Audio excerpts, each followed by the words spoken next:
শয়তান যত কষ্ট পায় তত আমরা খুশি। কথা বলেন। শয়তান এই পৃথিবীতে সবচেয়ে বেশি মজলুল হয়েছিল, অপদস্থ অপমানিত হয়েছিল দুইটা দিনে। এক হচ্ছে বদরের দিনে সে সবচেয়ে বেশি অপমানিত হয়েছিল। বদরের ময়দানে যখন আকাশ থেকে ফেরেশতা বাহিনী মুসলমানদের সাপোর্ট করার জন্য একে একে নামছিল, তখন শয়তান নিজেকে সবচেয়ে বেশি অপমান বোধ করছিল। আর দ্বিতীয়ত শয়তান সবচেয়ে বেশি লাঞ্ছিত হয় যখন আরাফাতের ময়দানে আল্লাহ তাআলা লক্ষ লক্ষ বান্দাকে ক্ষমার ঘোষণা দেয়। সুবহানাল্লাহ কইবেন না? খায়রু আইয়ামিল আরদ, পৃথিবীর সবচাইতে শ্রেষ্ঠ দিন কোন দিন? আরাফার দিন। এই দিনে বান্দা কেঁদে কেঁদে আল্লাহর কাছে নিজের সবগুলো গুনাহ খাতার কথা ঘোষণা দেয় যে আল্লাহ আমি পাপী, আমার চেয়ে বড় পাপী নাই, এই পাপ ওই পাপ আমরা করেছি, একটার পর একটা পাপের ঘোষণা দেয়।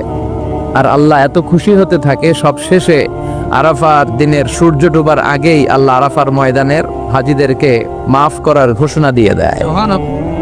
এই দুই দিন শয়তান নিজেকে সবচেয়ে বেশি অপমানিত ফিল করে, অপদস্থ ফিল করে। অনুরূপভাবে 365 দিনের প্রতিদিনই বান্দা যখন আল্লাহর কাছে ক্ষমা চায়, আল্লাহ তখন খুশি হয়ে যায়। সুবহানাল্লাহ পড়েন।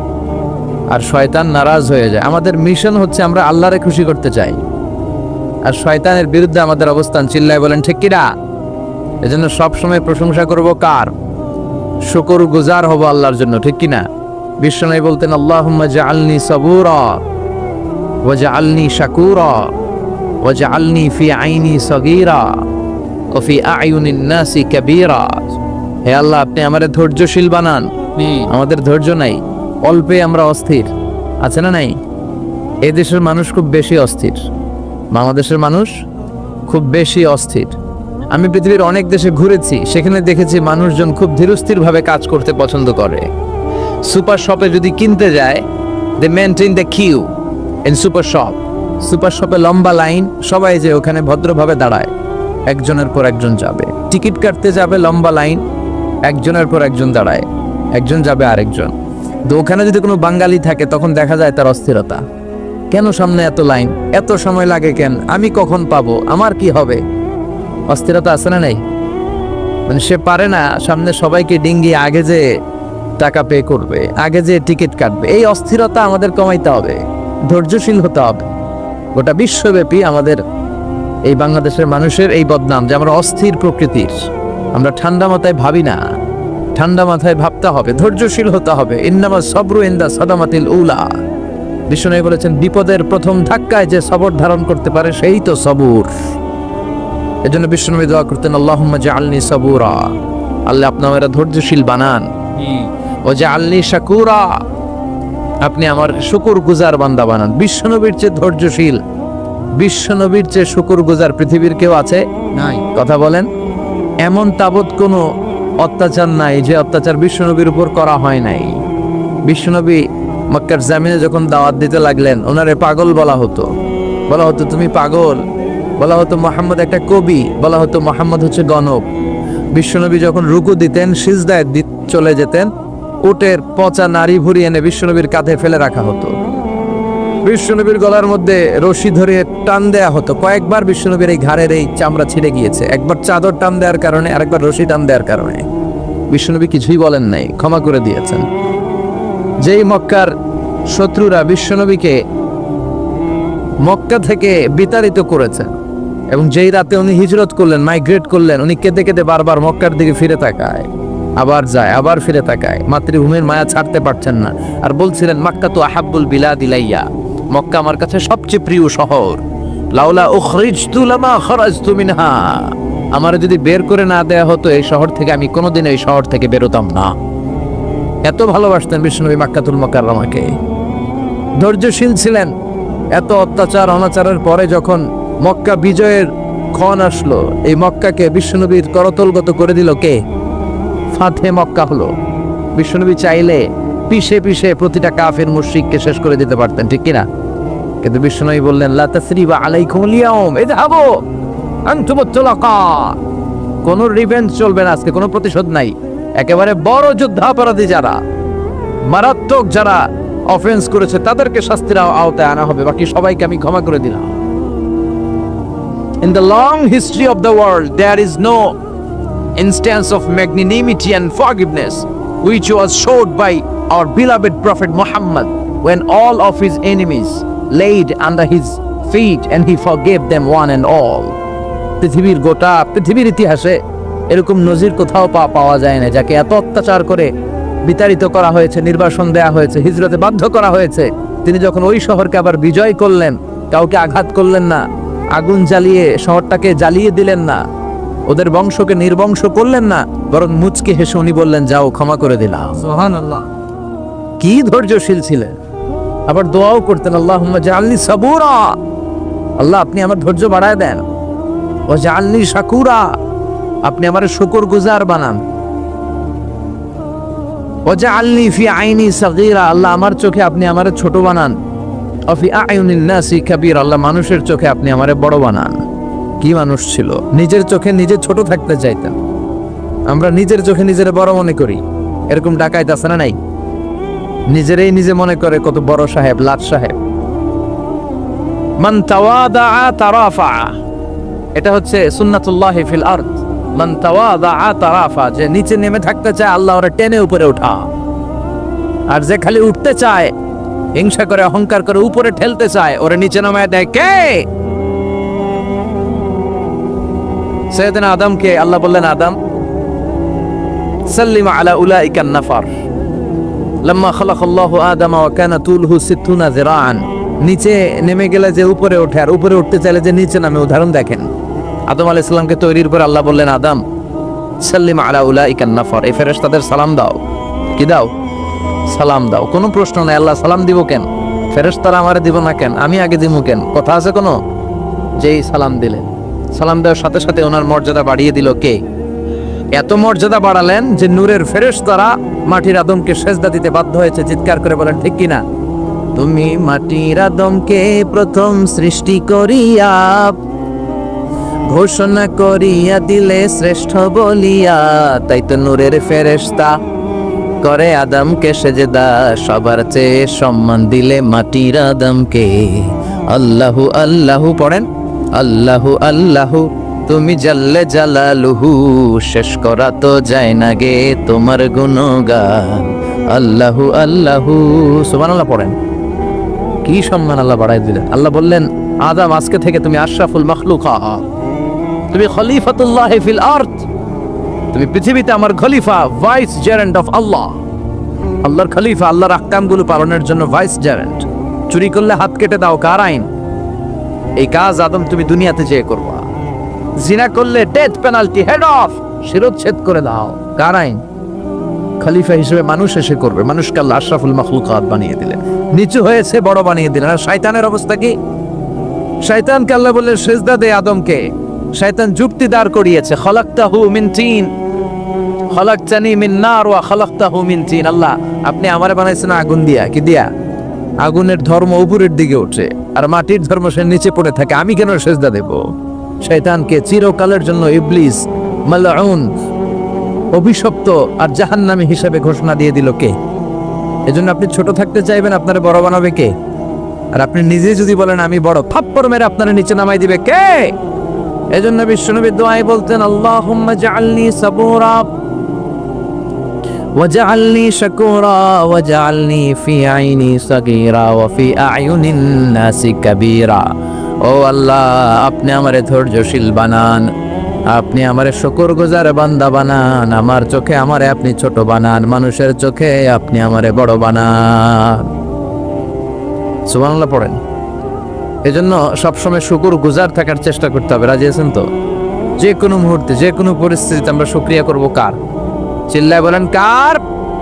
আমরা যেন বেশি বেশি আল্লাহ তাআলার শুকরিয়া আদায় করতে পারি। আল্লাহ তুমি তৌফিক দাও। সবাই পড়ি আমিন। উত্তর চান্দোলা হিলফুল ফুজুল ইসলামী সংগঠনের উদ্যোগে আজকের এই তাফসীরুল কোরআনের প্রোগ্রাম। হিলফুল ফুজুল নামটা আমার বড্ড প্রিয়। বিশ্বনবী যখন 15 কিংবা 20 বয়স, কোনো বর্ণনায় এসেছে 15, কোনো বর্ণনায় 20, তখন তিনি একটা ছাত্র সংগঠন করেছিলেন, ইয়াং স্টারদের একটা অর্গানাইজেশন করেছিলেন। ওটার নাম তিনি দিয়েছিলেন হালাফুল ফুদুল।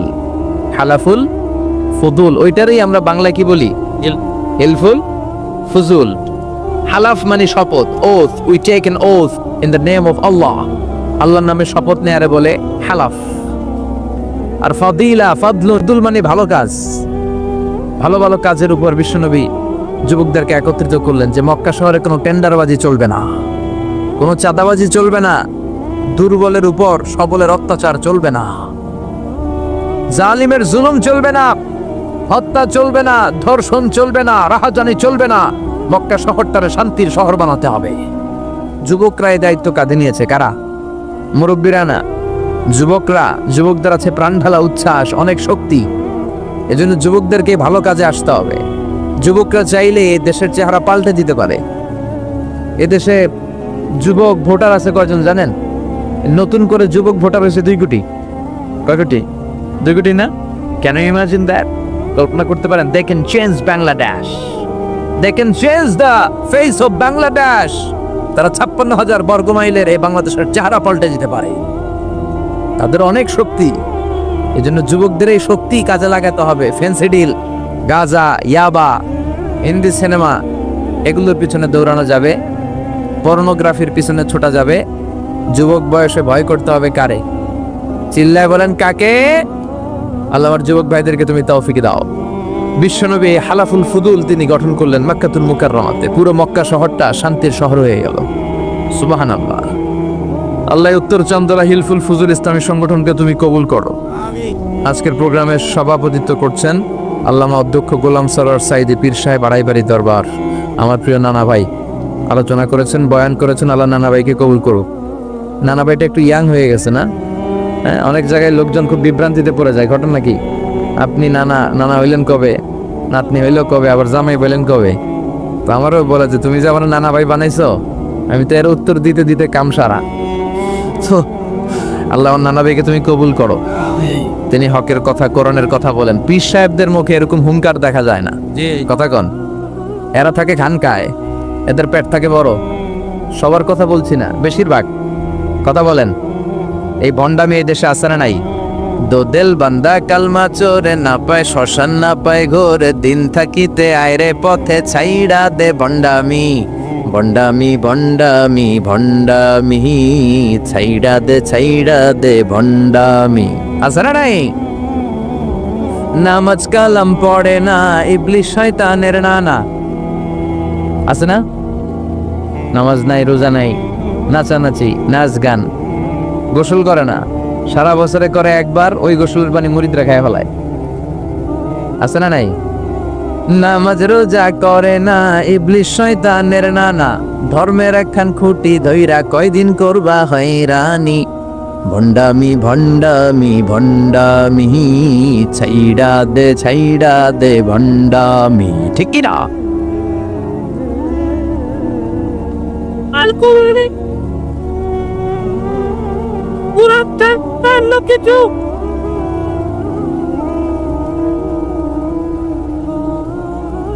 ভণ্ড পীর ও পীর, আমার নানা ভাইও পীর।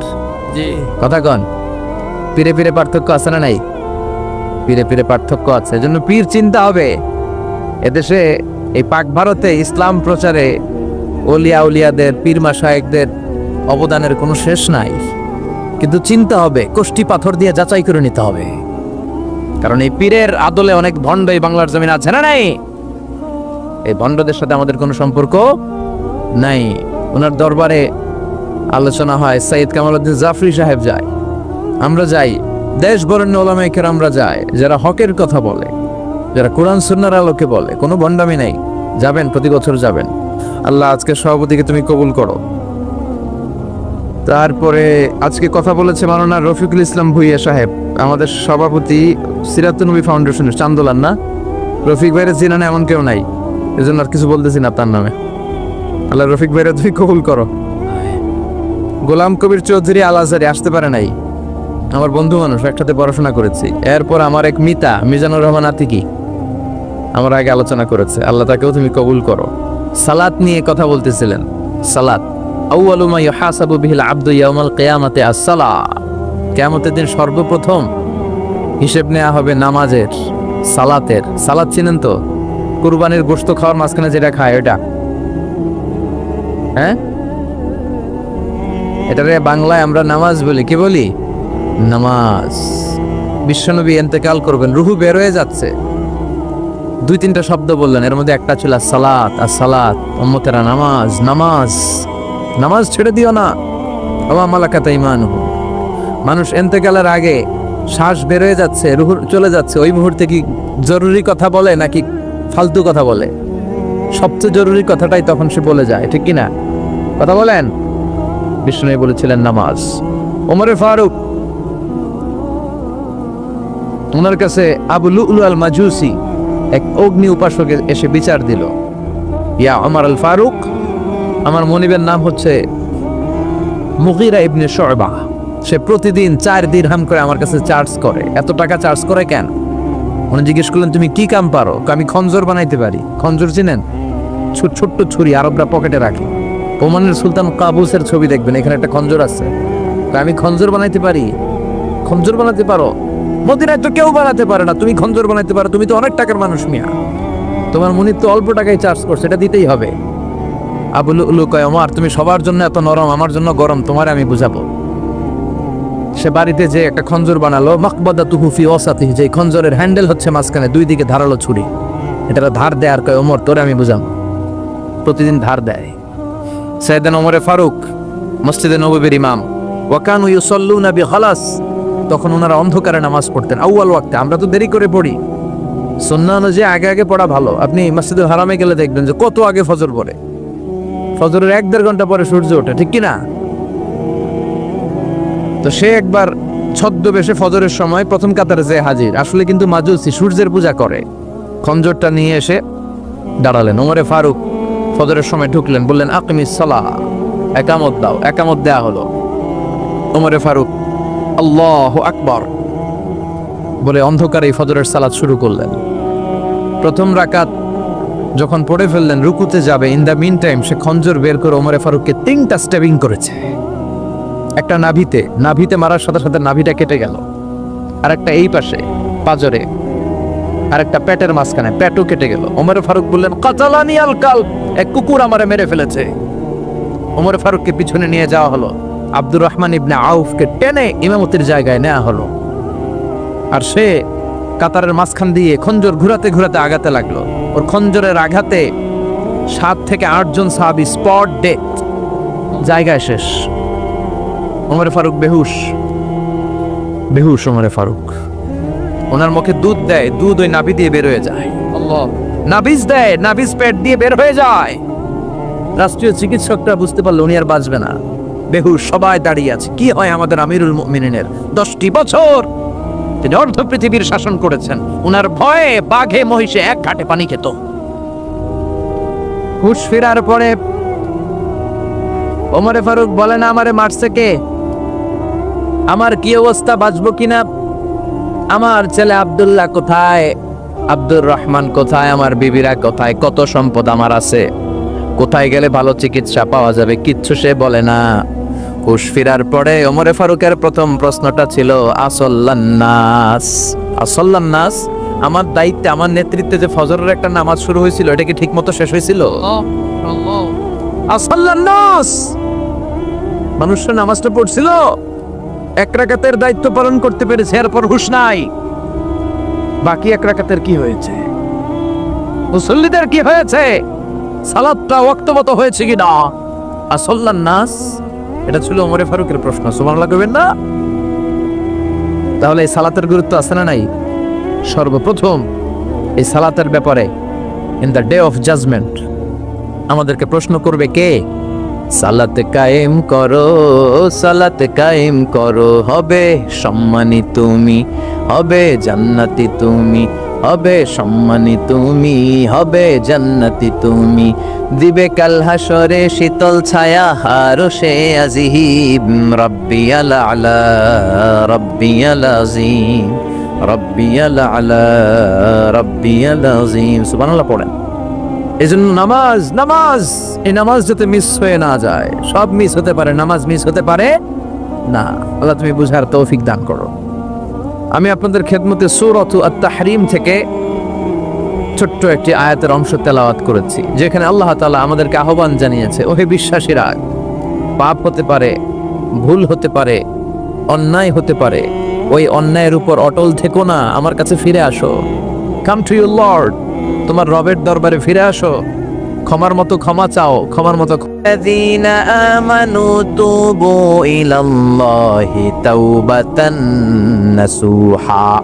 অবিশ্বাসীরা, ভুল করেছো, অন্যায় করেছো, পাপ করেছো, জুলুম করেছো, আমার কাছে ফিরে আসো, ক্ষমা চাও। ক্ষমার মতো ক্ষমা চাইলে সব গুনাহ মাফ করে দিতে পারে কে? পাপ নাই, গুনাহখুরি নাই, এরকম কেউ আছে? কথা বলেন, কত পাপ করছে কোনো হিসাব আছে? পৃথিবীর কেউ না জানলেও জানে কে? পৃথিবী না জানুক আমি তো জানি, আমি কি পাপ করেছি হায়। আমার পাপের করলে বিচার, বাঁচার আমার নাই উপায়। দয়াময় প্রভু মাফ করো আমায়, মাফ করো আমায়। পড়েন আমিন। আমাদের পাপগুলো ক্ষমা করে কে?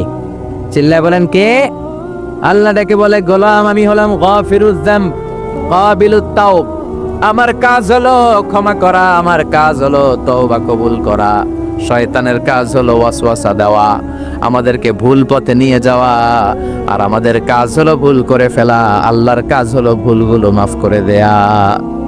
আল্লাহ ডেকে বলে, গোলাম তোরা যদি ভুল না করতি, তোরা যদি পাপ না করতি, তোরা যদি অন্যায় না করতি, তোদেরকে ধ্বংস করে দিয়ে এমন একটা জাতি আমি এই দুনিয়ার বুকে তৈরি করতাম, যারা সকালবেলা ভুল করে দুপুরে মাফ চাইতো, দুপুরে ভুল করে রাত্রে মাফ চাইতো, আজকে ভুল করে আগামীকাল মাফ চাইতো, আর আমি আল্লাহ গুনাহগুলো তাদের সব ক্ষমা করে দিতাম। ক্ষমা করে দিতে আল্লাহর বড্ড ভালো লাগে। বান্দা আল্লাহর কাছে বারবার চাক, চোখের পানি ছাড়ুক, এটা আল্লাহ পছন্দ করে। চোখের পানির যে কত পাওয়ার আপনি কল্পনাই করতে পারবেন না। অনুশোচনার চোখের পানি চোখ বেয়ে নাকের ডগা পেয়ে জমিনে পড়ার আগেই আল্লাহ এই বান্দারে মাফ করে দেয়। বিশ্বনবী ডেকে বলে, ও আমার উম্মতেরা শোনো, আল্লাহর কাছে দুনিয়ার মানুষদের দুই ফোঁটা পানি সবচেয়ে প্রিয়। এক হলো জিহাদের ময়দানে রক্তের ফোঁটা, দুই হলো অনুতপ্ত বান্দার চোখের পানির ফোঁটা। কত ভুল আপনি করেছেন, কত অন্যায় আপনি করেছেন, কত পাপ আপনার হয়েছে, কত মিথ্যা আপনি বলেছেন, কয় ওয়াক্ত নামাজ ছেড়েছেন, কয় লাখ টাকা ঘুষ খেয়েছেন, কত যৌতুক আপনি খেয়েছেন, কত মিথ্যা আপনি বলেছেন। আপনার পাপ যত বড় হোক, যত বিশাল হোক, যত বেশি হোক, আল্লাহর দয়ার পরিসীমা তার চাইতেও বড়। আপনার পাপ, আপনার অন্যায়, আপনার জুলুমগুলো যদি হয় খালের পানির সমান, বিলের পানির সমান, আল্লাহর দয়া সাগরের পানির সমান। আপনার পাপ যদি হয় সাগরের পানির সমান, আল্লাহর দয়া মহাসাগরের পানির সমান। আপনার পাপ আর অন্যায় যদি হয় পাহাড়ের সমান, আল্লাহর দয়া আকাশের সমান। আপনার পাপ যদি হয় আকাশের সমান, আল্লাহর দয়া আরশের সমান। এজন্য আল্লাহ বললেন, ইয়া আইয়ুহাল্লাযীনা আমানু তুবু ইলাল্লাহি তাওবাতান নাসুহা। ও আমার গোলাম, তুই তোর নিজেরে যত বেশি ভালোবাসিস, তার চেয়েও আমি তোরে বেশি ভালোবাসি। তোর বাবা মা তোরে যত বেশি ভালোবাসে, তার চেয়েও আমাদেরকে বেশি ভালোবাসে কে? আল্লাহ বললেন, ভালোবাসারে তৈরি করার পরে আমি 100 টুকরা করলাম। চিল্লায় বলেন, কয় টুকরা? 99 টুকরা ভালোবাসা আমি আল্লাহ নিজের মধ্যে রেখে দিলাম। 1 টুকরা ভালোবাসা গোটা বিশ্বের সবার মধ্যে আমি ভাগ করে দিলাম। 1 টুকরা ভালোবাসা পেয়ে আমাদের অবস্থা দেখছেন? আল্লাহ যদি 1 টুকরা না দিয়ে আমগরে 30 টুকরা দিত, কথা কন, 1 টুকরা না দিয়ে 80 টুকরা দিলে কি হইতো? কথা কয় না। 14 ফেব্রুয়ারি কবে? আজকে কত ফেব্রুয়ারি? আর কয়দিন? কথা কন। বিশ্ব ভালোবাসা, বিশ্ব নির্লজ্জ দিবস, বিশ্ব বেহায়াপনার দিবস, বিশ্ব অশ্লীলতার দিবস, নারীদের গণভাবে ধর্ষিত হবার দিবস। এই দিবসের সাথে মুসলমানদের কোনো সম্পর্ক? বাবা যারা এসেছেন সাবধান, ওই দিন মেয়েদেরকে ঘর থেকে বের হতে দেওয়া যাবে না। ভাই যারা এসেছো বোনদেরকে সামনে রাখো, ওই দিন ঘর থেকে বের হতে দেওয়া যাবে না। যেই মাদের বোনদের কানে আমার মাইকের আওয়াজ যায়, খবরদার, ওই দিনটা যেন কোরআন তেলাওয়াত আর আল্লাহর জিকির করতে করতে কাটে, তা না হলে সব শেষ। ওই দিন যারাই উল্টা পাল্টা করবে, ওই মেয়েগুলো ওদের বদ হজম হবে, হজম করতে পারবে না, কয়দিন পরে বমি বমি ভাব হবে। কথা কন। এজন্য খবরদার, কোন মুসলমান ঘরের মেয়ে, কোন মুসলমান ঘরের ছেলে 14ই ফেব্রুয়ারি এই ওয়ার্ল্ড ভ্যালেন্টাইন দিবস পালন করতে পারে, এগুলোর সাথে আমাদের সম্পর্ক নাই। যাদের মধ্যে কোনো ভালোবাসা নাই, মিল মহব্বত নাই, তারা বছরে একটা দিন দেখানোর জন্য পালন করে। আমাদের সারা বছরই তো ভালোবাসা। কথা কন। রাসূল আমার ভালোবাসা, রাসূল আমার আলো আশা, রাসূল আমার প্রেম বিরহের মূল আলোচনা, রাসূল আমার কাজে কর্মের অনুপ্রেরণা। ঠিক কিনা? আমার নবীর জন্য আমার ভালোবাসা আছে না নাই? আমার রবের জন্য আমার ভালোবাসা আছে না নাই? আমার মা বাবার জন্য ভালোবাসা আছে না নাই? সবার জন্য সবার ভালোবাসা আছে না নাই? তা আমাকে দিবস লাগবো কেন? আজকেও তো আমাকে ভালোবাসা দিবস। কথা কন। যদি এখন দিবস না রজনী, আজকে তো আমাদের চান্দোলাতে ভালোবাসা রজনী। কথা কন। প্রতি মুহূর্তে আমাদের ভালোবাসা, এই জন্য আমাদের ডেট পালন করা লাগে না। আমরা সব সময় সবারই ভালোবাসি। চিল্লায় বলেন ঠিক কিনা? এই জন্য আল্লাহ ডেকে বললেন, গোলাম আমি যে তোদের কত ভালোবাসি তোর ধারণা নাই। চোখের পানি ছাড়, গুনার কথা স্মরণ কর, তওবা কর। তওবার মতো তওবা করলে সব গুনাহ মাফ করে দিতে পারে কে? বিশ্বনবী বলে আমার কোনো গুনাহ নাই, তারপরেও প্রতিদিন 70 বারেরও বেশি আমি তওবা করি। আল্লাহে ইন্নী আস্তাগফিরুল্লাহ ওয়া আতুবু ইলাইহি আকসার মিন 70 মাররা। Could you imagine that? কল্পনা করছেন কোনদিন যে নবীর গুনাহ নাই, ওই নবী তওবা পড়ে প্রতিদিন 70 বার, আকসার 70 বারেরও বেশি। আমার পড়া দরকার কয়বার? আপনার পড়া দরকার কয়বার? বিশ্বনবী 70 বারের বেশি বলে আমাদের পড়া দরকার কয়বার? আর আমরা প্রতিদিন পড়ি কয়বার? কথা কন। আমাদের ভুল হবে, ভুল হতে সমস্যা নাই। ভুল হয় মানুষের স্বভাব, কিন্তু ভুল হওয়ার পরে ভুলের উপর অটল থাকা যাবে না। শয়তান আর মানুষের মধ্যে এই মৌলিক পার্থক্য। শয়তান ভুল করে ভুলের উপরই আছে, ঠিক কিনা? ক্ষমা চায় নাই, কিন্তু আমরা সকালে ভুল করলে দুপুরে মাপ চাই কার কাছে? 19 সালে ভুল করলে 20 সালে মাপ চাই কার কাছে? মৃত্যুর আগ পর্যন্ত আমরা ক্ষমা চাইলে ক্ষমা করে দিবে কে? সব সময় 24/7 তওবার দরজা খোলা, দুইটা সময় ছাড়া। ভালো করে মনে রাখবেন, মুখস্থ ঠোঁটস্থ যেন থাকে। দুইটা সময় তওবা কবুল হয় না। চিৎকার করে বলেন কয় সময়? এক হলো বাদাল গারগারা, গারগারানি যখন আসে, মালাকুল মাউত যখন চলে আসে, মালাকুল মাউতরে যখন দেখে ফেলবেন তখন তওবা কবুল হবে নাকি? কথা কন। ফেরাউনের নাম শুনছেন? ওরা যখন আল্লাহ লোহিত সাগরে ডুবাইয়া পানি খাওয়াইতে লাগলো, পানি খাইতে খাইতে পেটটা হয়েছে এত বড়, আর পানি খাইতে পারেন। এরপর হাত তুলে কয় আনা মিনাল মুসলিমিন। কোরআনের আয়াত, আনা মিনাল, হাত তুলে কয় আমি মুসলমান। ফেরাউন নাই বলে মুসলমান, আমরা যাবো কই? কথা কও। ফেরাউন হাত তুলে কয় আনা মিনাল মুসলিমিন। আল্লাহ কয় টাইম ইজ আপ, দেরি করছস। অনেক সময় দিলাম, অনেক সুস্থ রেখেছি, ক্ষমতা দিয়েছি, দাপট দিয়েছি, তখন যদি ঘাটটা নত করে, মাথাটা নত করে একবার ক্ষমা চাইতি, ফেরাউন তোরেও ক্ষমা করে দিতাম। কিন্তু সময় শেষ হওয়ার পরে আমি মুসলমানদের অন্তর্ভুক্ত বললে কোনো লাভ হবে নাকি? আল্লাহ বলল সময় নাই, সময় শেষ। কারণ মুসা আলাইহিস সালামের চাচাতো ভাই অনেক দাওয়াত দিল, জাকাত দে। কারণ জাকাত দিব না, এই সম্পদ আমি কামাইছি, আল্লাহ দেয় নাই। মুসা আলাইহিস সালাম বললেন তাহলে আযাবের অপেক্ষা কর। আযাব চলে আসলো। আল্লাহ বলেন মুসা সেফ জোনে যাও, সরো, এখনই আযাব। ফাখাসাফনা বিহি ওয়া বিদারিহিল আরদ, পুরো ফাইয়ুমের জমিনটার আল্লাহ কাঁপিয়ে দিলেন, আর কারুনকে সহ পুরো সম্পত্তি তার জামিনের ভিতরে দাবিয়ে দিলেন। হাঁটু পর্যন্ত কারুন দেবে যায়, ভাবছে উঠে যাবে। কোমর পর্যন্ত দেবে যায়, ভাবছে উঠে যাবে। গলা পর্যন্ত যখন দেবে যায় আর সুযোগ নাই। কয় মুসা আমার সব সম্পত্তি তরে আর তোর আল্লাহরে দিয়া দিলাম, আমারে বাঁচা, আমারে সব সম্পত্তি তোর আর তোর আল্লাহর, আমারে খালি বাঁচা, চাচা আপন প্রাণ। আল্লাহ বলে সময় শেষ। তার মানে বাদাল গারগারা তওবা কিন্তু আর কবুল হয় না। এই হলো একটা। নাম্বার 2, বাদা তুলুই শামস মিন মাগরিবিহা, প্রতিদিন চাঁদোলাতে সূর্য কোন দিক দিয়ে ওঠে? কথা কয় না? পূর্ব দিকে। কিয়ামতের আগ দিয়ে সূর্য আর পূর্ব দিকে উঠবে না, পশ্চিম দিক থেকে উঠবে। যেদিন প্রভাতে পশ্চিম দিক থেকে সূর্য উঠবে, ওই দিন থেকে তওবার দরজাটারে বন্ধ করে দিবে কে? তার আগ মুহূর্ত পর্যন্ত জীবনে যত গুনাহ করেছি, অন্যায় করেছি, চোখের পানি ছেড়ে ক্ষমা চাইলে ক্ষমা করবে কে? শয়তান আল্লাহর চ্যালেঞ্জ দিছে, আল্লাহ তুমি আমারে জাহান্নামে পাঠাবা, আমিও তোমার বান্দা করে লয়ে একসাথে জামাতে ঢুকমু। একা ঝুঁকবো না, একা যাব না, তোমার বান্দাদেরকে সবগুলোরে জাহান্নামী বানাইয়া তারপরে ঢুকমু। তোমার চ্যালেঞ্জ দিলাম, একটারও জান্নাতে ঢুকাইতে পারবা? হাব্বাতু খারদাল মিনাল কিবির, যার অন্তরে জাররা পরিমাণ অহংকার থাকে সে কশিনকালেও আল্লাহর জান্নাতে প্রবেশ করতে পারবে না। আমরা যেন এই অহংকার থেকে মুক্ত হতে পারি, আমরা যেন ব্রড মাইন্ডেড হতে পারি, আমরা যেন ভিন্ন মতের লোকদেরকে রেসপেক্ট করতে পারি, ভিন্ন মতকেও যেন আমরা সহ্য করতে পারি। আমাদের দেশে এত কাদা ছোড়াছুড়ি, এত মারামারি কেন জানেন? আমরা ভিন্ন মতকে দমন করতে চাই, ভিন্ন মতকে আমরা স্পেস দিতে চাই না, ফলেই এত ঠেলাঠেলি। এজন্য মতামত বিভিন্ন থাকবে। This is the beauty of Islam, unity in diversity, unity in diversity. ঐক্য হবে, বৈচিত্র্যের মাঝে আমাদেরকে ঐক্য খুঁজতে হবে। এক একজন এক এক চেহারা। এই তুমি কালা হইলা কেন, তুমি খাটো হইলা কেন, তুমি লম্বু কেন, এরকম বললে চলবে? এই মেয়ে তুমি বিএনপি করো কেন, তুমি জামাত ইসলাম করো কেন, সব আমলিগ হয়ে যাও, বলা যাবে? তুমি এই পিসাবের মুরিদ কেন, আমি যে পিসাবের মুরিদ হইছি ওইখানে আসো না কেন, বলা যাবে না। Unity in diversity.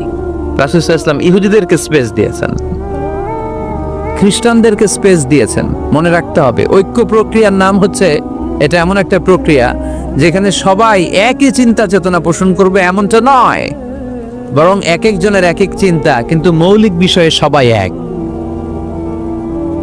Unity in diversity, বৈচিত্র্যের মাঝে আমাদের ঐক্য খুঁজতে হবে। প্রিয় ভাইরা, কথা বুঝতে পেরেছেন? আপনারা কি ঐক্যের পক্ষে না বিপক্ষে? আমরা যেন ঐক্যবদ্ধ হতে পারি, আল্লাহ তুমি তৌফিক দান করো। আমরা যেন হিংসা বিদ্বেষ ভুলে যে ইসলামের কল্যাণে কাজ করতে পারি, তুমি তৌফিক দান করো। আরো জোরে পড়ি আমিন। লক্ষ্মীপুর দৌলত খাঁ বাড়ির যুব সমাজের উদ্যোগে আজকের 2 দিন ব্যাপী তাফসীরুল কোরআনের মাহফিলের সমাপনী রজনী। আজকের প্রোগ্রামের সম্মানিত সভাপতি হচ্ছেন অধ্যক্ষ গোলাম সারোয়ার সাইদি পীর সাহেব, আড়াইবাড়ি দরবার শরীফ, আমার প্রিয় নানা ভাই। উনি ফোন করে বললেন যে আসবেন প্রোগ্রামে আর কি, তো আসতেছেন আমার সাথে দেখা করার জন্য। অনেকদিন দেখা হয় না, মাঝখানে মালয়েশিয়াতে গিয়েছিলেন। 2 নানা নাতি মিলে ঘুরছি অনেক জায়গায়। মালয়েশিয়ার এক মন্ত্রণালয়ে আমরা অনেক ঘুরলাম, অনেকের সাথে আমরা মিটিং করলাম। তো হঠাৎ করে শুনলাম এখন স্টেজে ওঠার আগে নানা ভাই অসুস্থ হয়ে গেছেন, শ্বাসকষ্ট হচ্ছে, আসার কথা ছিল, এখন হসপিটালে যাবেন। তো আমরা আমার প্রিয় নানা ভাইয়ের জন্য সবাই মিলে আজকের প্রোগ্রাম থেকে দোয়া করি, আল্লাহ তাআলা যেন শিফায়ে কামেলা আজেলা নাসিব করে, খুব দ্রুত সুস্থ হয়ে আবার যেন দাওয়াতি কাজে মনোনিবেশ করতে পারে, আল্লাহ তৌফিক দান করুক। আজকের প্রোগ্রামের সহসভাপতি হচ্ছেন মাওলানা আমিরুল ইসলাম সিদ্দিকী, খতিব, লক্ষ্মীপুর কেন্দ্রীয় জামে মসজিদ। আসছেন উনি? আচ্ছা, আপনি। প্রধান অতিথি জনাব অ্যাডভোকেট রাশেদুল কাউসার ভূঁইয়া জীবন, চেয়ারম্যান উপজেলা পরিষদ। আসছে? বিশেষ কাজে ঢাকা আছে। বিশেষ কাজে ঢাকা। বিশেষ অতিথি জনাব ইখতিয়ার আলম রনি, সাধারণ সম্পাদক বাংলাদেশ আওয়ামী লীগ, 9 নং কায়েমপুর ইউনিয়ন শাখা। আসছে? মাশাআল্লাহ। তারপর আপনাদের এখানে আইন মন্ত্রী আমাদের পাশের গ্রামে, আপনাদের পাশের গ্রামে, ওনার লোকেরা এসে দেখা করলো, আমি সালামও বললাম। ওনার আম্মা খুব অসুস্থ, ওনার আম্মা অসুস্থ, দোয়া চেয়েছে, আমরা দোয়া করি ওনার আম্মাকে আল্লাহ তাআলা সুস্থতা দান করুন। সম্মানিত ভাইরা, আমরা আর কথা না বাড়িয়ে সরাসরি আলোচনায় চলে যাই। আমি আপনাদের খেদমতে পবিত্র কালামুল্লাহ মাজিদের সূরাত আলে ইমরানের 133 নম্বর আয়াত তেলাওয়াত করেছি। সূরাটার নাম হচ্ছে সূরাত আলে ইমরান, ইমরানের বংশধর।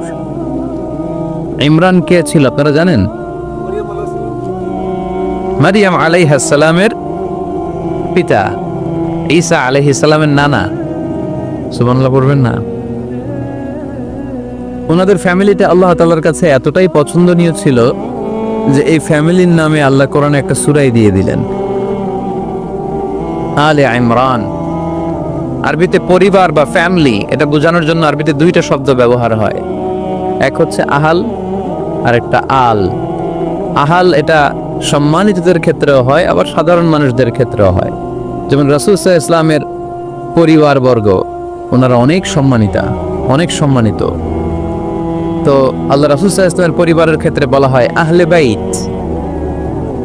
আবার আমার পরিবার, আপনার পরিবার, আমাদের পরিবার বা স্ত্রী, এটা বোঝাতেও আরবিতে আহল শব্দটা ব্যবহৃত হয়। কিন্তু আল শব্দটা সাধারণ কোনো ফ্যামিলির ক্ষেত্রে আল্লাহ ব্যবহার করেন নাই। ভালো হোক বা খারাপ হোক, সম্ভ্রান্ত হওয়া লাগবে, ডিগনিফাইড এন্ড প্রেস্টিজিয়াস ফ্যামিলি হওয়া লাগবে। ডিগনিফাইড ফ্যামিলির যদি হয়,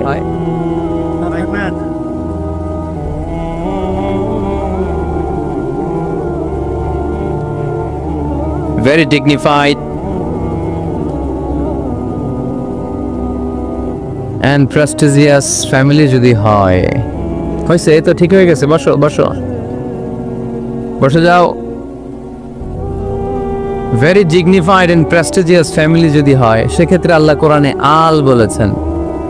যেমন ইমরানের পরিবারের কথা বোঝাতে যে আল্লাহ বলেছেন আলে ইমরান। দাউদ আলাইহিস সালামের পরিচয় দিতে যে পরিবারের কথা বলতে যে আল্লাহ বলেছেন আলে দাউদ।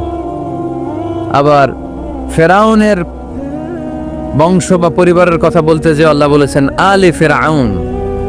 তাহলে পরিবারের আরবি দুইটা, একটা আল আর একটা আহাল। আহাল এটা সম্মানিত এবং সাধারণ উভয় ক্ষেত্রেই ব্যবহার করেন আল্লাহ তাআলা।